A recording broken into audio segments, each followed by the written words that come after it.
Hi guys, welcome to today's video. I've got a special guest with me, Brooke here. You may recognize her from my Truth or Drink video. She has a YouTube channel as well. You gotta subscribe. Yeah, be sure to subscribe to her. Brooke and I are starting sort of a series that is a little bit different from my channel, and it's going to be on both of our channels. It's a little bit more educational than maybe some of my other videos, and a little bit less beauty based and a little bit more life based. Brooke and I have sort of been through the gamut, and we would like to be your big sisters and give you some advice on what it is to live in the city, what it is to navigate this world as a woman, what it is to navigate this world as a sexual woman. So we're gonna dive right into some stuff that hopefully will be really helpful for you and things that we wish we knew when we were younger. So the first part of the series is things I wish I knew before I moved to New York, or any city for that matter. Okay, so the first thing is how to reject someone at a bar. Which honestly is a skill that I wish that I was better at earlier on, because people can be really, really aggressive. They absolutely And you have to be like on your guard. Constantly walking a line, and because this is a situation that you're going to get into all the time, it really is useful to find a way of doing it that you feel comfortable with, because the fact of the matter is that, like, as a woman, you don't want to be too aggressive with your response and invite, you know, some type of violence from someone. I mean, obviously this shouldn't be a concern, but it is. If a guy hits on you and you just tell him to get out of your face, you could be inviting someone following you home or someone getting aggressive with you. And as you always have to think about that. Like, yeah, no, it's you something can't you have to just be like, about constantly. you have to always be aware of that. God, love being a woman, right? Yeah, no, the fact that we have to constantly think about how to not be on the receiving end of violence from a man. Yeah. But, you know, at the same time, obviously a lot of men don't know how to take a hint, and you don't want to be too casual with it either. You don't want to be too nice, because then they won't take the no for an answer and they'll continue to come back and continue to make you uncomfortable. So true. You know, it's the kind of thing where it's like, oh, I've rejected you 3 times, but you're still pressing your leg against my leg at this bar, and like, I would like to leave, but there's no other spaces at the bar, and like, yeah, literally. And you just don't really like know sometimes. I think a lot of women don't really know how to even take the first step to leave, to really send a clear hint, because you don't just want to, exactly like you said, like F off. I would say my go-to is sort of a polite no thank you. Like, if a guy, you know, is like asked to buy you a drink, be like, oh, I'm good, you know, like, I've already got a drink. Or if you're done with your drink, you know, you can even just say something along the lines of, oh, like, I think I'm good for now, you know, I'm finished for the night. And if someone continues to press it, you can just give a straight, I'm sorry, I'm not interested. You know, there's no need to be too intense about it, because that could invite bad things, but you also want to be clear. You don't want to say, you know, oh, like, maybe later, something like that is going to invite him to come back later. Because guys are persistent like that. I think the main thing is, like, you don't have to think that you have to be nice or like give him hope that like you might be interested. Standing your ground of body language is I think even more important than verbal. Like, sending physical cues. I'm gonna turn to my friend, like, we're not talking anymore. Exactly. Make space between you two as much as you possibly can. Try to just send that vibe of, I'm not into you, if that's by turning yourself, if that's by walking away. Also, just always having like a friend with you. Yeah, having a friend with you. So helpful. I will say it also makes a huge difference going to bars that you feel comfortable at. I mean, obviously you're always trying new places, and this isn't always the case, but I know for me, like, I have a corner bar like in my neighborhood where I know the bartenders, and you know, they're not gonna let anyone mess with me, which is really, really nice. Getting to know places that you trust. Like, for example, there's this other bar in our neighborhood that literally has a reputation of the bartenders selling roofies to dudes. So like, you don't want to be in that environment. Yeah, no. You would rather be in an environment where, you know, you trust the people around you to take care of a situation if need be. And you know, that has had to happen before, where I've been like, hey, this guy really isn't taking a hint. He's making me really uncomfortable. And like, the bartenders from my friends have just been so kind to me in saying, you know, like, hey dude, you need to get out of here. Or like, hey dude, catch her hint, please leave her alone, like, or else, you know. I had this experience in college, especially when I was like a freshman in a completely new place, whatever. And I was immediately just like intrigued by going out to bars, when I like really was like surrounded by older people, and I was like getting caught up in that for a minute, and I felt it almost harder to say no when I was around people that were older than me for drinks and staying around longer and that sort of thing. It's hard when you're in the situation. So like, I sympathize with you. Needs, you know, like it's about your needs and your wants. You don't have to validate anyone. You don't have to talk to a guy to seem cooler, seem older, more mature, something. If you're not into it, then you're not into it, and you can make that abundantly clear. Like I said, you want to try to do it in a way that's non-aggressive. Not that you should have to, but it is what you want to do. But even so, be clear, because this is your life and you don't owe anyone your time or your attention or your energy. Honestly, also, like, confidence is so important as a woman. When you like give off a confident energy about you that is like, I won't let anyone screw me over, like screw around with me, like you can't take advantage of me. Yeah. Men will pick that up if you are strong enough in yourself, because if you are sending off a vibe that you are vulnerable, men pick up on that like sharks. So you have to always walk into a situation like you are taking up the entire space. I try to walk like I'm on a runway. Like, no, like I know that sounds dumb, but like I do, and then like men think that I'm intimidating, which is like, I want you to be afraid of me, so then you're not like trying to roofie me. You know what I mean? No, absolutely. So it's like giving off that strong, confident woman like energy. It's everything. You're in a relationship and I'm single, but I feel like it goes for both of us. You know, as a single girl, I don't mind meeting guys. You know, it's not that I'm trying to get men away from me so much as you want to walk into the room. Yes, and I'm like, you would like, yeah, like you may be actually trying to get the men to go away. Whereas, I don't know, for me, it's more of that I don't want anyone to see me as vulnerable. I don't want anyone to see me as an easy target, because I'm not.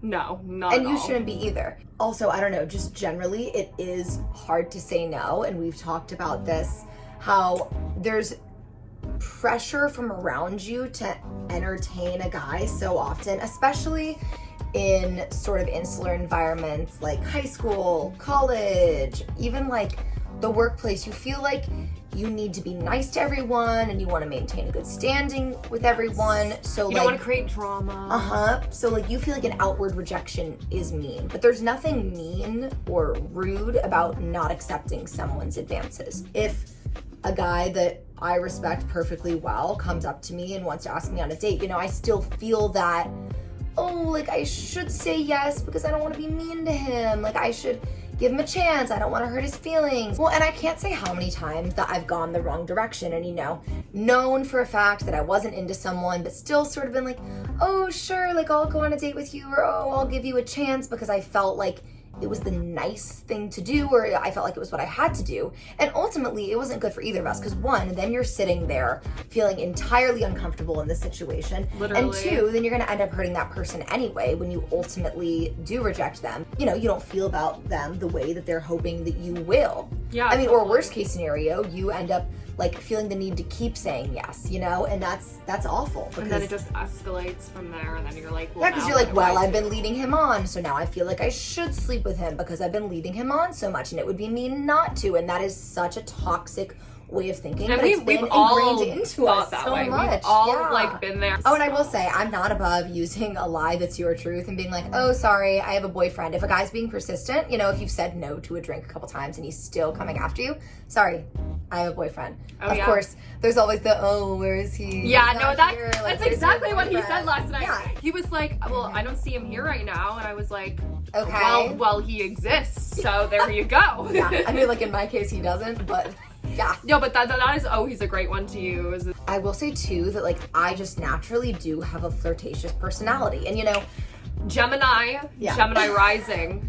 Yeah, so the flirtatious personality is there, and a lot of people, especially men, will perceive you being kind to them as flirtatious, or like maybe you are being subconsciously flirtatious. But it's important to know that just because you've been potentially accidentally flirting with someone, you don't owe them anything. If a guy's like, oh, you've been giving me vibes all night, you've been flirting with me all night. I'm just having a conversation with you and I'm being nice to you. Well, and by the way, even if you were, you still don't owe them anything. Like, let's say I meet a guy at a bar that I think is cute and I flirt with him because it's fun, but I don't actually want to do anything with him. That's okay. Like, that's not leading someone on to have a nice conversation with them and allow yourself to be attracted to someone without having the intention of going home with them or taking it further. Things are allowed to be what they are. Not everything has to lead to something. You know what I mean? That is something about modern dating that I do find really annoying. I think also just I don't know if it's the social media generation or whatever, but everyone it just thinks and expects that since we are in a very hypersexualized culture that immediately if you talk to someone that you want to sleep with them, right, which isn't true. You literally could just want to have a good conversation with someone. It is nice to just talk to someone new and meet a new friend that whatever and not right. And I can meet a girl at a bar and we can have a nice conversation and that can just be a friendship. But if I spend upwards of probably a minute or two talking to a guy at a bar, it's assumed that I'm flirting with him or that I'm interested in him. I can't just have a conversation with someone of the opposite or that sex you're at a just bar. talking to him so then he'll buy you a free drink, which sometimes is true. But but just because you want a free drink does not mean that that is a ticket to sleep with me. No, right. Let's say I meet someone that I'm enjoying the conversation with and they want to buy me a drink and I'm like, oh sure, thank you. That's nice of you. I'll take your drink and we can continue this conversation. That's not an exchange for sex. We're not counting how many camels my vagina is worth. You know what I'm saying? No. That's not what we do here. Well, this kind of brings us to our second question a little bit about sort of relationship expectations and dating in the city. One thing I wish I had known before I moved to New York City is that you can casually date. Okay, I didn't understand this before. It always felt very binary for me in the sense that when you met a guy, either it was a hookup, it was just sex or just attraction, or it was going forward to be a serious relationship that you would want to stay in long term and potentially get married and have kids and all those super high pressure things. I didn't understand that you can just meet people and get to know people and go on first and second dates and see where things go and see how relationships develop, because not every relationship is going to be the same and not every relationship is going to be one of those two things, literally. And I think that through when I did casually date before I started dating my boyfriend, I think that was honestly the most soul searching time for me in a weird way, because even though I was talking to multiple different men, I was really figuring out more so what I liked. I liked this quality about this man, but I don't like that about this one. It's oh, I wish that I could just combine these traits together from different experiences from different men. And I think that if you don't date around enough, you really don't know what you want. That is so you true. Really it's a lot of learning. There's so many little things about a person. It could be their values, it could be how they want to spend their weekend, it can be political views, it could be whatever it is.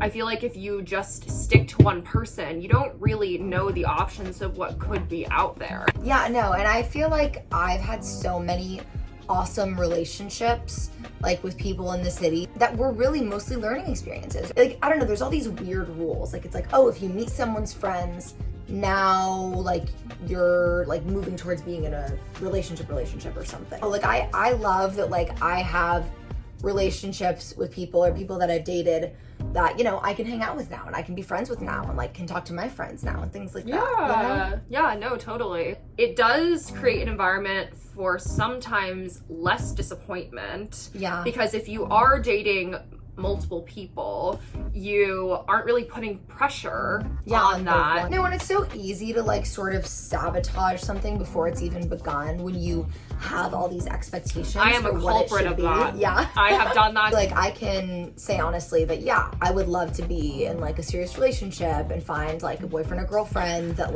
I really love and whatnot. But if I go on a first date and I'm okay, does this person check all my boxes. Is this my person? Is this my future boyfriend or girlfriend? If I'm thinking about it that way, then I'm gonna be putting pressure on them and who they are. I'm gonna be putting pressure on myself to be perfect around them because I want it, like I want it to go somewhere. Oh my God, so like if true. you're hoping and like trying to force it to go to some specific thing, then like you could potentially ruin it, you know? I think that So if you true. just go into it and let yourself feel what you feel and like get to know someone and let things develop naturally, that tends to work out so much better. Or at least it has for me in like my past relationships. Oh no, same. When I first got to college, I was dating, like, there was 2 guys that I was really interested in before Bo, and I like, they were both older than me. Yeah, Bo was my boyfriend of 3.5 years. Holy shit.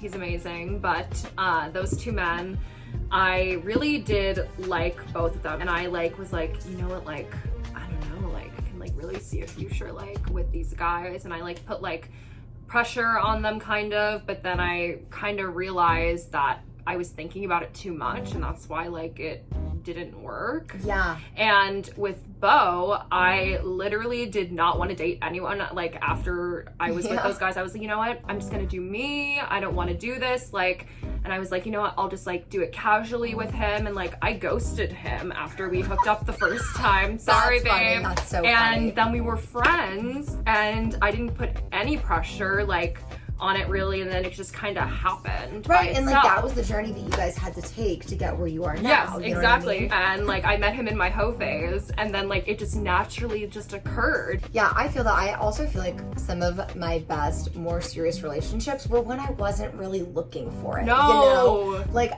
probably the guy that I liked the most or fell for the hardest, when I met him, fully thought I liked someone else. I was so obsessed with this other guy. And then like magically this guy popped up and like just happened to be sort of perfect for me at that moment in my life. You know? So like if you're searching for it everywhere, it's You're harder to not find gonna it. find It's like that TikTok affirmation. I forget what it is. It's something along the lines of like, I do not chase, I only attract. What is meant for me will find me. Oh yes. I know. You know I know what what you're I'm talking about. Mhm. But really, life is that way. No, if it's so you true. just focus on all of the things that make you bountiful and like make you abundant, like the rest will come towards that, you know? Yes, totally. Water your garden. Water of your life. garden. Yes. Okay, here's one that you've totally got to deal with on a regular basis living in New York or probably any major city. How to respond to a cat call. Let me just go on. put this out there for any straight males that might be watching this video.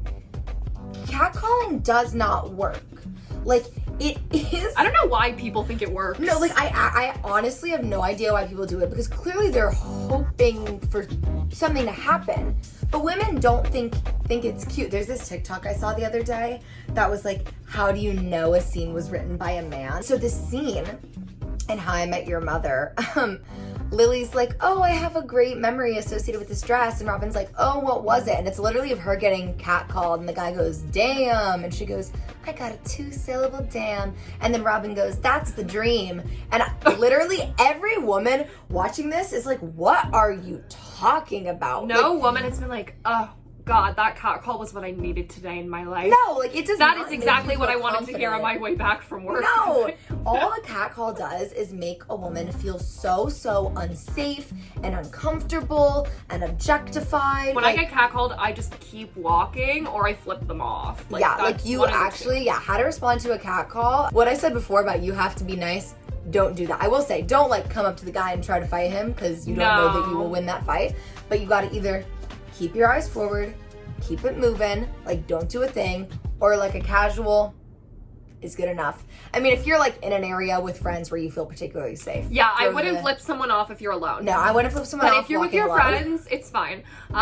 Sometimes I'm just overly aggressive because I just get mad. It is the most infuriating thing in the world, and the best thing you can do is to absolutely ignore it, or if you're in a safe enough position to do so, flip a guy off, because maybe then he won't do it in the future. I mean, he might just be like, stupid bitch. Like, no matter what, just keep walking. Yeah, because any attention that you give, they will latch on to. Oh, 100%, 100%. You have to just like stick your ground. Confidence, another confidence thing. The more confident you act, the more they'll leave you alone, I think. Because if I'm like on my phone or if I'm like looking distracted, I sometimes notice that I'll get it more. But if I'm just like walking with purpose, then I feel like it happens a little bit less. Yeah. But it depends. I think you can get catcalled at any time. Absolutely. But how you walk is very important. Yeah, no, it is. If you look vulnerable, people will, again, latch onto that. And I'll say this too, it is sometimes hard to hold your ground with just straight up ignoring someone, because sometimes they will like sort of walk up next to you. In your ear. Yeah, no, sort of in your ear, be like, why are you giving me any attention? Like, am I not good enough for you? Like, so rude, not responding to me when I'm talking to you, like all this stuff. And I literally just like keep it forward. Like, do not break, because if you break, they'll grab it. Like, they literally will grab it.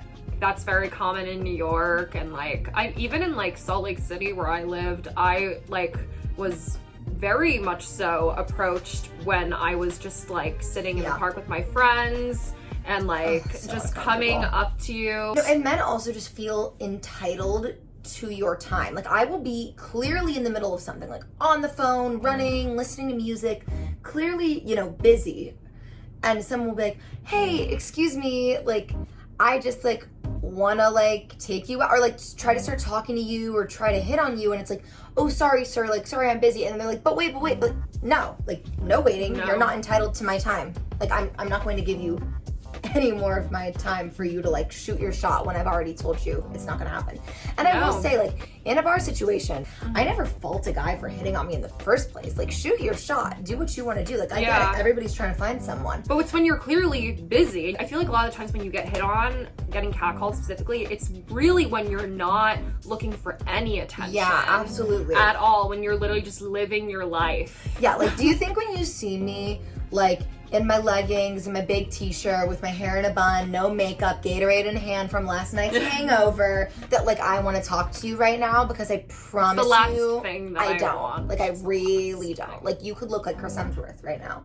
Well, if it's okay, now you can like. But the point is, it has nothing to do with like the guy being hot or like who you are. Like, approaching a woman on the street only makes her uncomfortable. And like, it's a lot of this like guys telling guys what they think women like, and it's just funny. They have no clue. I saw this funny thing also on TikTok. Oh my god, I am that person that's like, I saw this TikTok. So it was like, how do you explain the difference between the male gaze and the female gaze to men? And one of the funniest ways is you tell a guy, well, actually the majority of women prefer Loki over Thor. Like, they think he's the hot one.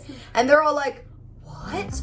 But big muscles, jaw. And he's like, not traditionally like hyper masculine. I hate hyper masculinity, honestly. I'm like really not attracted to it. I think it's because they're like honestly insecure about their own personalities. If you're super hyper masculine, because you're like focusing on the exterior of what it means to be a man, and what it means to be a man is just really like society being like, you need to be strong, you need to be a provider, and that's like all it is.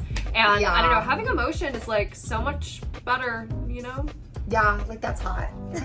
Having a brain is hot. Having a brain is hot. I don't really care about your muscles. Yeah, like, not that much. Oh, okay. Here's a good one. How to keep your drink safe. I will say, roofies are freaking out there. I kind of thought this was something that didn't really happen, like, when I was younger. No, like, does. I didn't think people were actually that messed up to drug women in order to rape them. Like, I didn't think that was common practice. I thought that people were a little more decent than that. Has it happened at your college? Because it happened quite a bit at mine. Well, I actually got roofied once. Thank God nothing happened. I was with friends and they got me home. But this was when I was living in Miami. I was at University of Miami for a semester, my first semester of college. And on Halloween night, I was at a club, and we had pre-gamed a little bit before. Like, I had probably 1 or 2 drinks, but I have a fairly high tolerance. I was not even really buzzed. We got there, I order a margarita, and I'm standing at sort of like a standing height table, I guess. Yeah. And so my drink is right next to me. It's in my peripheral vision, but stupid, young, first semester of college girl that I am, I set down my drink and I wasn't like looking at it. Like it was in my peripheral, but I wasn't looking at it. And I know someone must have slipped something into it because I took like 1 or 2 sips of it and then was like, I'm gonna go dance, and I like threw it out or whatever because I wasn't stupid enough to just leave my drink sitting there completely unattended. But I went and I danced, and then like 10-15 minutes later I just started blacking out. Like I physically couldn't see, and then like I was super dizzy. Suddenly I couldn't stand up, and I found my friends and I was like, I'm falling down, I can't walk, like I need to go right now. And you know, luckily they got me in the Uber, you know, and they had to get me back to my dorm. Like I had a loft bed at the time. They had to put the mattress on the floor because I couldn't even get up to the bed. The lofted beds. No, the lofted beds. It's so triggering. I know for a fact that I must have been drugged that night because like I have You never, definitely were. I have never in my life had a reaction half as severe to alcohol, even when I have had, you know, significantly more drinks than I had that night. So that was really, really scary, just knowing that that could happen to me. And I absolutely will never, ever leave my drink unattended again. And I would never want to re-experience that. So now I make an active effort to cover my drink with a napkin if my eyes aren't on it. If I'm at a bar, like I like to keep my hand around it. I'm just gonna use your coffee as an example. Like if this is the bar and I'm kind of leaning on it, I'll literally keep my hand around the drink at all times. Like don't even take it off it. Especially in a crowded place, it's just better to keep your drink like on you, holding it close to your body at all times. And you just have to like be so aware of it. When you're drinking, you're having fun, you're dancing. I know that like it's annoying to like always hold your drink. If you still want to drink it, you just kind of have to. You just have to be safe because like at my college, my alma mater, oh my god, I'm so old. No, I'm not. And there was a frat. Well, no, there was like two. Two of them were kind of culprits, basically. Were they like renowned for it? Because they had that yes. at U too. Pi Kappa Alpha, which is Pike.